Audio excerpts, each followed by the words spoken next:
Paz do Senhor, amados, sejam bem-vindos ao nosso canal. Espero que esteja tudo muito bem com todos.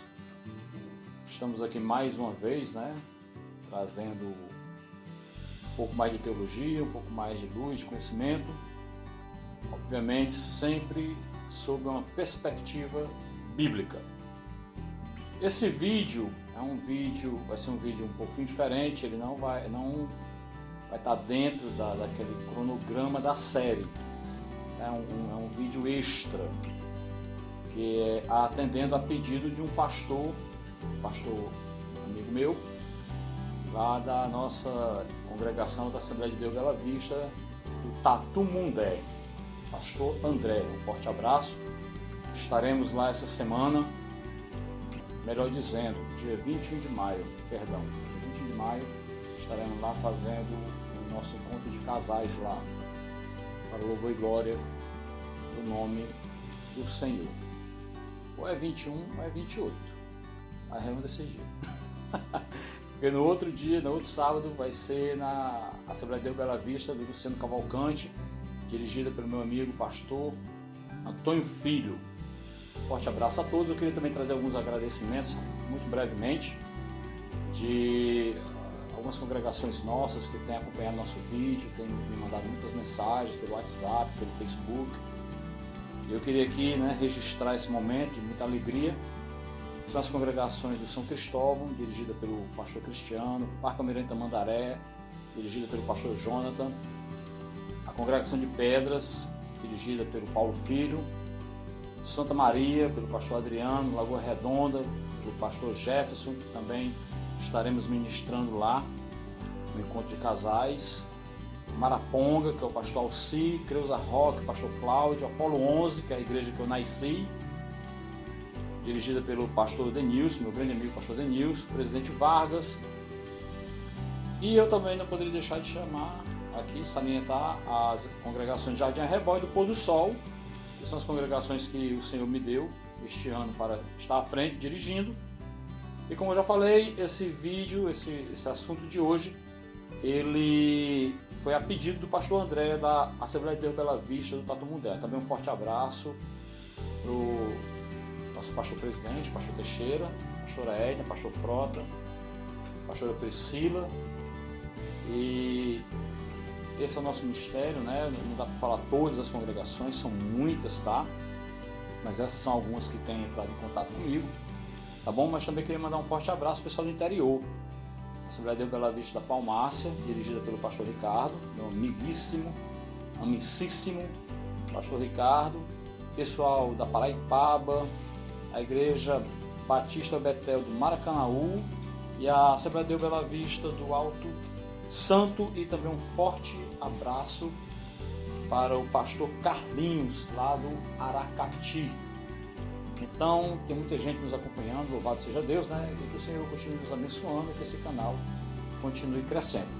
De toda sorte, eu queria que você colocasse aí, escrevesse aí nos comentários, qual é a sua congregação, qual é a sua igreja, qual é a sua linha doutrinária, se você concorda, se você discorda de algo, que a gente eventualmente contribuir de alguma maneira para ajudar, para que a gente continue crescendo na graça e no conhecimento do Senhor. Eu estava dando uma olhada nos indicadores, parece que mais ou menos 20% de pessoas que estão assistindo o nosso canal é até mesmo fora do Brasil, tá? Então coloque aí nos comentários de onde você é, qual a congregação, qual a igreja, para que a gente possa interagir melhor. Amém, amados? Então, o meu amigo pastor André nos pediu para falarmos hoje sobre maturidade cristã.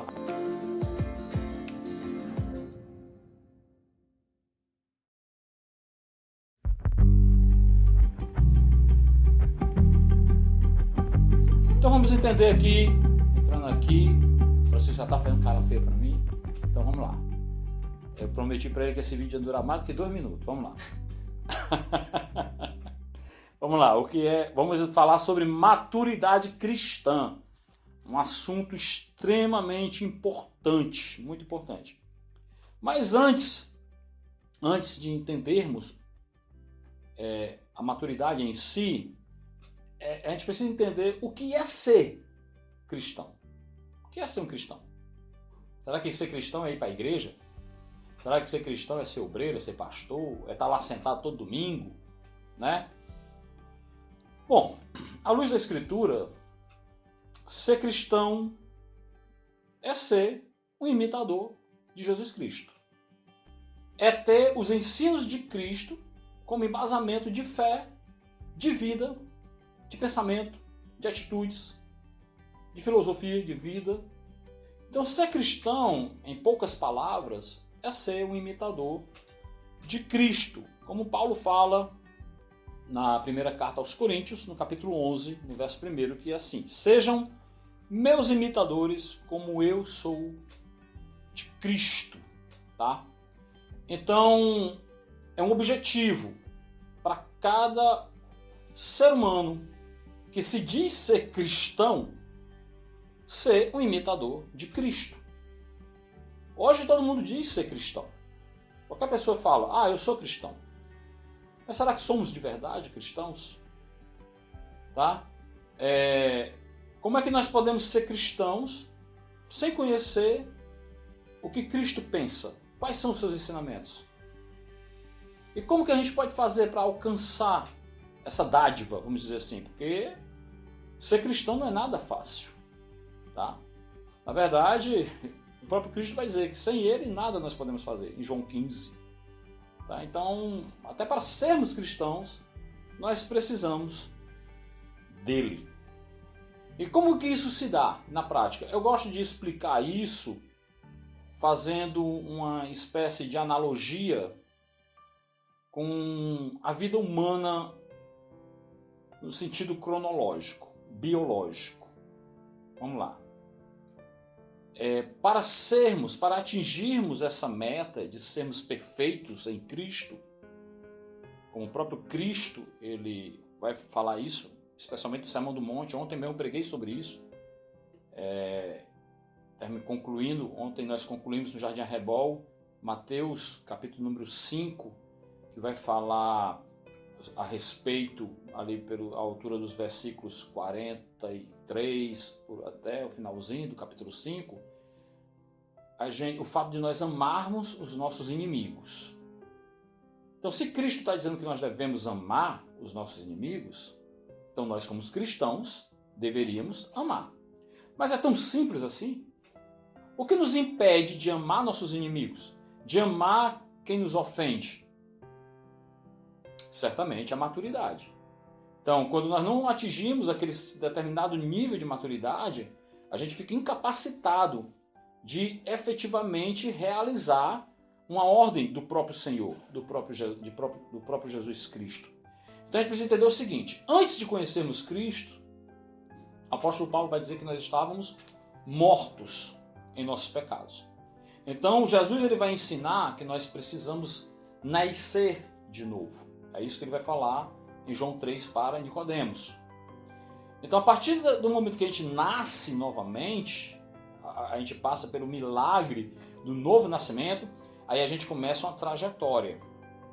Aí nessa trajetória, ou seja, acontece a justificação dos nossos pecados, nós somos perdoados, acontece uma regeneração, o novo nascimento, e a partir de então a gente começa uma trajetória com Cristo. E nessa trajetória, que é crescente, a gente vai crescendo na nossa caminhada com o Senhor, e é nessa caminhada que a gente chama de santificação, com a ajuda do Espírito Santo, que a gente vai maturando, a gente vai amadurecendo ao longo da nossa caminhada, e a gente só vai ficar bom quando nós recebermos os nossos corpos glorificados, ou seja, quando nós tivermos nossos corpos glorificados, seja no arrebatamento, ou seja após a morte. Amém, irmãos? Então vamos lá entender um pouco a respeito disto.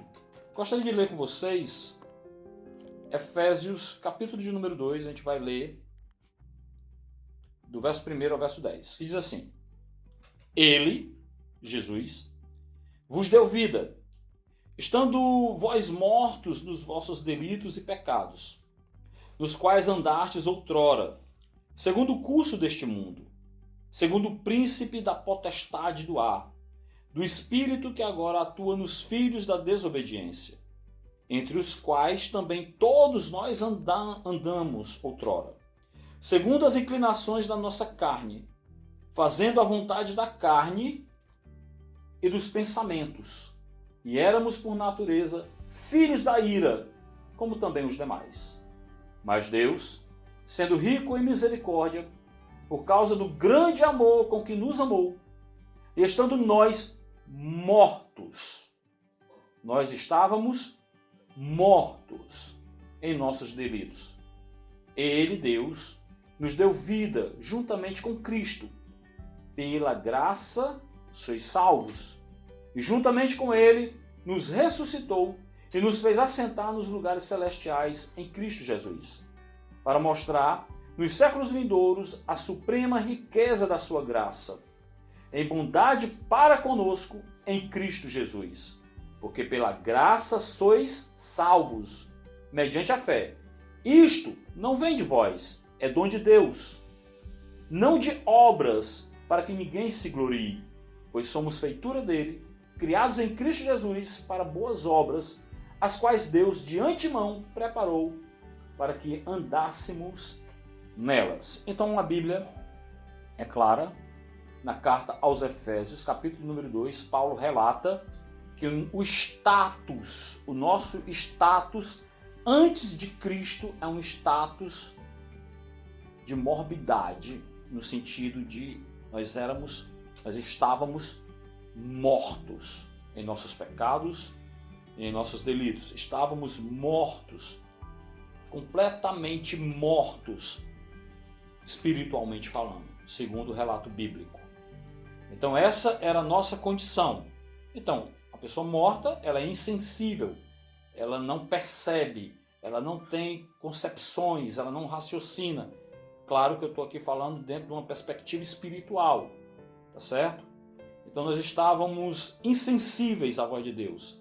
Paulo ele vai deixar muito claro em Romanos 3 que o homem nessa condição, ele não busca a Deus, ele não quer Deus, ele não glorifica a Deus, a boca dele só profere maldições, as suas obras são más. Aí Jesus ele vai falar isso também, tá certo? Em João 3, que nossas obras eram más porque nós estávamos mortos em nossos pecados.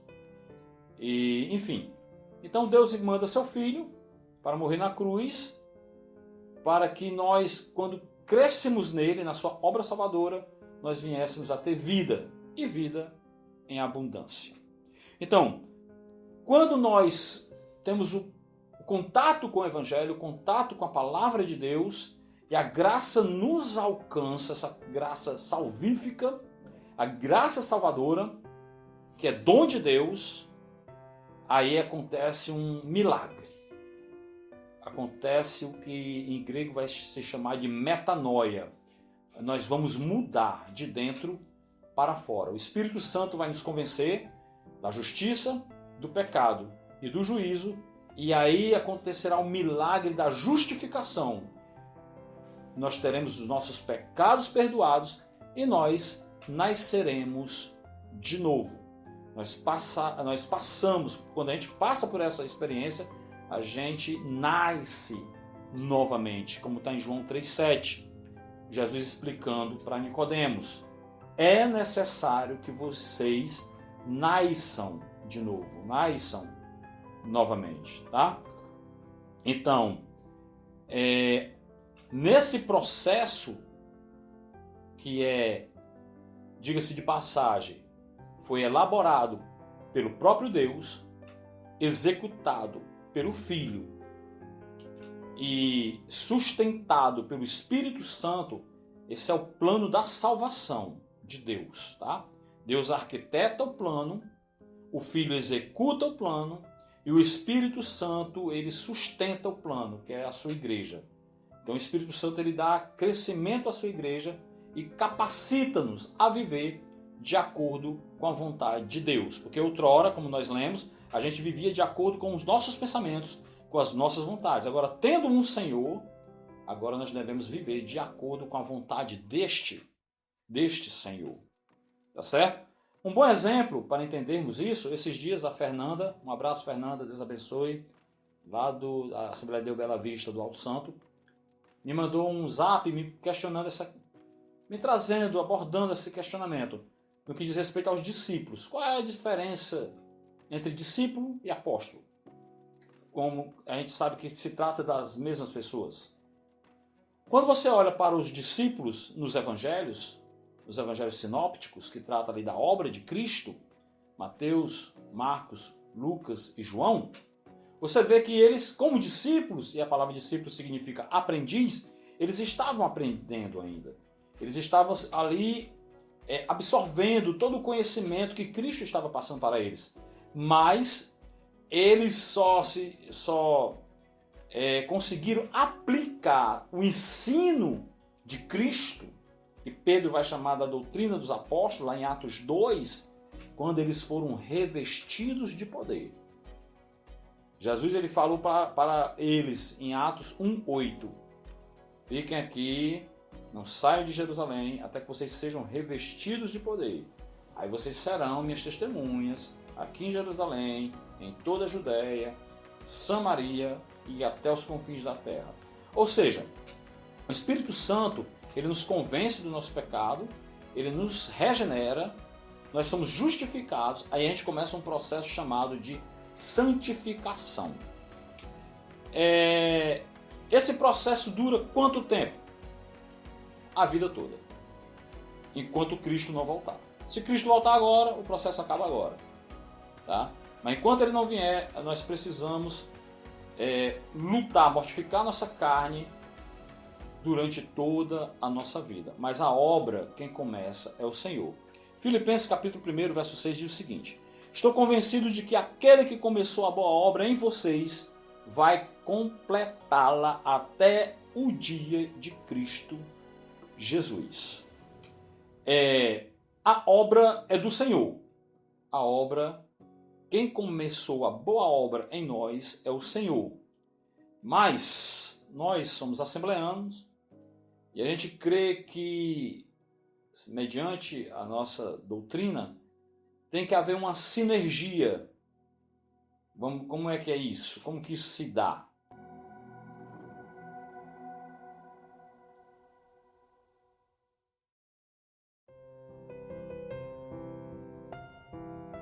Deus ele começa a boa obra em nós e nós mortificamos a nossa carne com a ajuda do Espírito Santo, buscando ter uma vida devocional, uma vida de oração, uma vida de leitura bíblica, uma vida de busca. Aí o Espírito Santo ele vai nos fortificando, ele vai nos amadurecendo, ele vai nos capacitando a viver de acordo com a vontade daquele que nos salvou. Então é um processo muitas das vezes mais lento para uns, mais rápido, vamos dizer assim, para outros, mas é um processo contínuo, é um processo que se dá e vai se dando ao longo de nossas vidas. Os nossos irmãos que são monergistas, eles creem que Deus opera independentemente da nossa vontade, no nosso crescimento espiritual. Mas mesmo assim, existe uma responsabilidade humana. Então Deus ele nos cobra essa responsabilidade. Então, independente de ser monergista ou ser sinergista, isso não vem ao caso, não vou entrar no mérito da questão, mas nós temos a nossa parcela de responsabilidade para que a obra de Deus ela cresça em nós. Nós precisamos buscar, nós precisamos pedir a Deus, pelo menos, que Ele coloque em nossos corações o desejo por essa busca contínua e diária. Porque se nós não buscarmos crescer, é o que Pedro vai dizer lá na sua epístola, na segunda de Pedro, que a gente vai já ver isso, se nós não buscarmos crescer na graça e no conhecimento do Senhor, a gente não amadurece. A gente não amadurece. É importante que entendamos isso, porque muitos crentes, às vezes, estão na sua caminhada e eles ficam estagnados. As perguntas deles são sempre as mesmas, eles não conseguem se desenvolver, eles não conseguem crescer, eles não conseguem aplicar e muitas das vezes não conseguem nem entender. Não conseguem discernir. Por quê? Porque não há maturidade, não houve o crescimento. Tá? Paulo ele vai dizer aos Coríntios, 1 Coríntios capítulo 13, verso 11, o seguinte: quando eu era menino, falava como menino, pensava como menino e raciocinava como menino. Quando me tornei homem, deixei para trás as coisas de menino. O que seria essas coisas de menino? O que seria isso? Paulo vai falar em Efésios 4, no verso 14. Para que não sejamos mais meninos inconstantes, levados em roda por todo o vento de doutrina, pelo engano dos homens que com astúcia enganam fraudulosamente. Agora eu vou trazer aqui um ponto. A Igreja de Cristo, ela tem sofrido bastante, tá? Porque por algum motivo, Deus sabe quais os motivos, a igreja está vivendo um período muito estagnado, de falta de crescimento. Não estou falando de números, não estou falando de quantidade. Pelo contrário, em termos quantitativos, existe uma estimativa que até 2030, se não me falha a memória, vai haver mais evangélicos no Brasil do que qualquer outro tipo de segmento religioso, inclusive até mesmo os católicos. Que o Brasil é um país ainda bastante católico, é o maior país católico do mundo, tá? Mas em termos quantitativos é uma coisa, mas agora em termos qualitativos, qual é a qualidade do nosso crente? Nós somos crentes genuinamente cristãos? Essa expressão crente até hoje não está muito bem adequada, porque o que está faltando é cristianismo em meio à nossa cristandade, tá? Na nossa comunidade cristã. E por que isso acontece? Por falta de maturidade. Nós estamos deixando de cumprir os ensinos de Cristo. Nós não estamos aplicando os ensinos de Cristo em nossa vida. A doutrina dos apóstolos, a comunhão do pão, a oração. Tudo isso que vai estar lá em Atos 2 são elementos que colaboram ou corroboram para que a igreja ela seja uma igreja madura. Ela seja uma igreja genuinamente cristã. Denominações existem as mais diversas, as mais variadas. A questão é, esta denominação, ela é bíblica? Essa Assembleia de Deus, sei lá, Assembleia de Deus da Vitória, Assembleia de Deus da Canela de Fogo, o ensino é bíblico? Estou aqui inventando, tá? Mas é qualquer denominação. Tem que passar pelo crivo das Escrituras. Ensina a Bíblia, porque se a Escritura não for ensinada, e se os líderes não estimularem o crente, o cristão, a estudar a Escritura, a examinar as Escrituras, a entender as Escrituras, e buscar no Espírito de Deus, no Espírito Santo, a graça para crescermos e para aplicarmos essas verdades, a gente vai viver um evangelicalismo raso. Nós não nos daremos a oportunidade de se aprofundar nas riquezas que a Escritura Sagrada nos proporciona. E eu penso que o evangelicalismo brasileiro ele está muito pífio, muito pobre neste tocante. Infelizmente, precisamos que o Senhor tenha misericórdia de nós e que a igreja ela caia em si e perceba a importância de fato, ensinar a Escritura Sagrada, para que deixemos de ter crentes meninos, para que deixemos de ter crentes inconstantes, para que deixemos de ter crentes cristãos, sei lá, o nome que você quiser dar, que possa ser carregado por qualquer vento de doutrina, que não saiba distinguir uma diferença de um texto bíblico sendo bem aplicado de forma ortodoxa ou heterodoxa, ou de forma errada. E a gente está no emaranhado aí de ruídos, de informações que vêm de todos os lados, E a boa parte, infelizmente, a boa parte dos cristãos não sabe distinguir quem é lobo e quem de fato é pastor. Quem de fato está trazendo pasto para a igreja. Estamos vivendo dias trabalhosos, como diz o apóstolo Paulo, dias muito difíceis, irmãos. Então, o que vai te ajudar a ser um cristão robusto na sua fé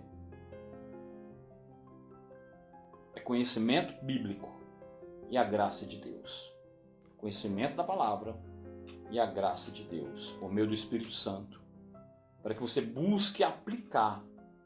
Não adianta você ir para o culto, escutar a palavra, escuta ali, Tiago vai dizer que você está enganando a si mesmo. E não haver integridade na sua vida cristã. Isso é um sinal muito evidente de total imaturidade. Tá? Então, quando você nasce de novo, você busca em Deus, lendo a palavra, tendo uma vida devocional, tendo uma vida de oração, buscando, crescendo. E aí, na sua caminhada, o Espírito Santo, ao longo do tempo, ele vai te capacitando para que você aplique essas verdades. Quantos crentes não há entre nós que não tem capacidade de perdoar, não tem capacidade de amar o próximo, não tem capacidade de largar coisas que desagradam a Deus? Por quê? Porque lhes falta maturidade. Ah, pastor, eu reconheço que eu tenho aqui uma debilidade que, de fato, eu não sei como eu vou superar. Como é que eu vou aplicar essa verdade na minha vida? Aí você deve se dobrar diante do Senhor, se humilhar, igual a oração do publicano. Se humilhe diante de Deus. E aquilo que é impossível para você, não é impossível para Deus. E é o Espírito Santo que vai te capacitar a ser um cristão maduro. Então, em suma, um cristão maduro é um cristão que vive de acordo com a palavra de Deus, por mais absurdo que pareça. Por isso que Paulo vai dizer que o Evangelho é loucura para os homens. É loucura, é escândalo. Porque viver o cristianismo genuíno e verdadeiro, você sozinho, com as suas próprias forças, por mais inteligente que você seja, você pode ser PhD, doutor, mestre, o que for, sem a ajuda do Senhor, você definitivamente não consegue. Tá certo? Já estamos caminhando para o fim. Tá? Eu gostaria de ler aqui a carta aos Hebreus, no capítulo de número 5, dos versos 11 ao 14, que diz assim: A esse respeito temos muitas coisas que dizer, e difíceis de explicar, porquanto vos tendes tornado tardios em ouvir. Pois com efeito, quando devieis ser mestres, atendendo ao tempo decorrido, tendes novamente necessidade de alguém que vos ensine, de novo, quais são os princípios elementares dos oráculos de Deus. Assim vos tornastes como necessitados de leite e não de alimento sólido. Aqui, o autor aos Hebreus está dizendo que muitos dos cristãos eram tardios em aprender. Não empregavam tempo para buscar o entendimento. Existe essa realidade. Também existe a realidade daquele que escuta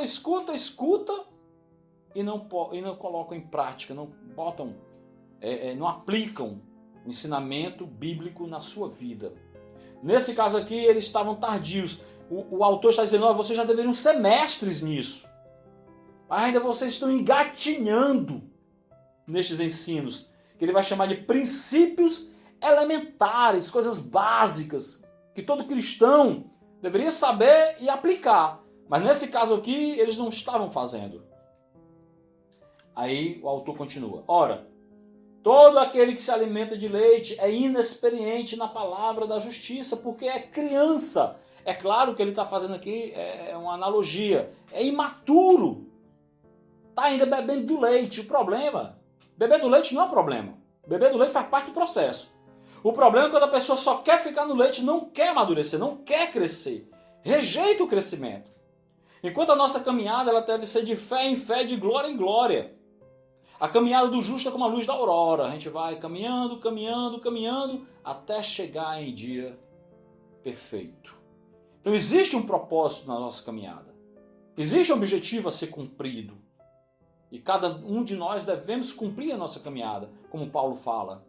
Cumprir a nossa carreira, guardar a fé, combater o bom combate. E cada dia que passa, cada momento que passa, quero mandar um abraço aqui para o Geraldinho, pastor da Assembleia de Bela Vista lá no Conjunto Palmeira, tá certo? Uma vez o Geraldinho chegou para mim e falou uma coisa muito gratificante escutar isso de alguém. Ele já foi meu obreiro, homem de Deus, abençoado. E disse, pastor Paulo, eu aprendi uma coisa muito importante com o senhor. É que hoje eu tenho que ser um crente melhor do que ontem. E amanhã eu tenho que ser um crente melhor do que hoje. E é isso. Isso é crescer de fé em fé e de glória em glória. O dia perfeito só vai acontecer quando Cristo nos glorificar. Glorificar os nossos corpos. Tá? E o verso 14 diz assim, mas o alimento sólido é para os adultos. Para aqueles que pela prática têm as suas faculdades exercitadas para discernir não somente o bem, mas também o mal. Então, ou seja, discernir o bem e o mal aqui é entender o que é bom e o que não é. Ou seja, uma pessoa que escuta um falso profeta e equipara a um profeta de Deus, uma pessoa que transmite o evangelho e diz, esses homens são bênção para a minha vida, não tem discernimento, não tem entendimento, não sabe discernir a palavra. Eu já escutei pessoas me dizer, eu não vou dizer que isso aconteceu na Igreja Universal. Opa, desculpa, falei. Ah, que palavra maravilhosa. E quando o homem foi pregar, não, ele foi falar alguma coisa, mas não explicou a Escritura. Não ensinou a Escritura e não aplicou a Escritura. Só que isso não acontece só na Universal da vida, acontece em várias, e talvez possa acontecer até no nosso meio. Que uma pregação, para ela ser efetiva, ela tem que ser lida, explicada e aplicada. Ela tem que ter aplicabilidade, daí o intuito do nosso canal. Tá? O evangelho aplicado na vida comum.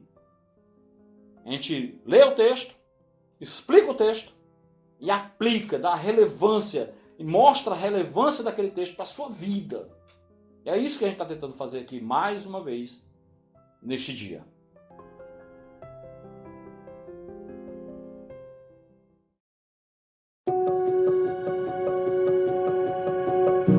Amém, irmãos? E o alimento sólido é para adultos, ou seja, como a gente chama aqui no Ceará, o baião, o pirão, o grosso, são para os mais fortes, tá?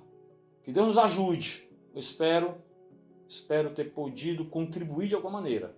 Mas em suma, maturidade cristã se resume em você olhar para a Escritura e buscar meio que se enxergar nela. Ver o quanto de você tem ali e o quanto de Escritura há em você. E como está a sua vida diante de Deus, diante dos homens. Amém, irmãos? Deus abençoe a todos. Não esqueça de dar o seu like aí, o joinha, né? Toque aí no sininho para receber as nossos vídeos semanais. Muito obrigado, pastor André, por ter pedido. Vou trabalhar agora na associação do Rones. Deus abençoe a todos no nome santo do Senhor Jesus Cristo e até mais.